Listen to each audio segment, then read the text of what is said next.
When you smoke, you're exposing the body to tens of thousands of different chemicals. Now, we know that many of those are harmful, and some of them we just don't know about. Funnily enough, nicotine, which is the one which addicts you to smoking, is not all that harmful in terms of health, but it's what actually gets you smoking, keeps you smoking, and thereby you're exposed to all the other substances as well. When you smoke a cigarette, one of the first things that happens is that some of the gases produced by the burning cigarette bind to red blood cells, and they make the blood less efficient at carrying oxygen around the body. What then happens, though, is that over the following weeks, months and years, much more serious and long-lasting harm is done.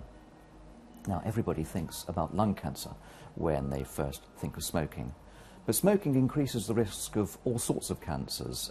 The throat, you'd expect pretty obviously, the esophagus, but also the cervix as well. Because you're smoking and the air's going into the lungs, then quite obviously we're going to expect to see lung damage, which has nothing to do with cancer. Chronic obstructive pulmonary disease, what we used to call chronic bronchitis and emphysema.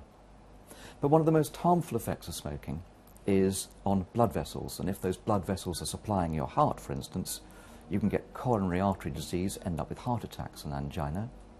It increases the risk of strokes, damage to the brain, and of course it increases the risk of peripheral vascular disease. That's poor circulation going down to the fingers and down to the toes.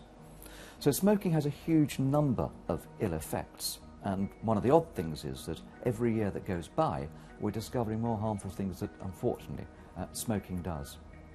The consequence is we've got about 100,000 people dying early every year because of smoking-related diseases. And it's a pretty sobering statistic that if you have a couple who are both smokers, then the chances of them both getting to retirement age are less than 50-50.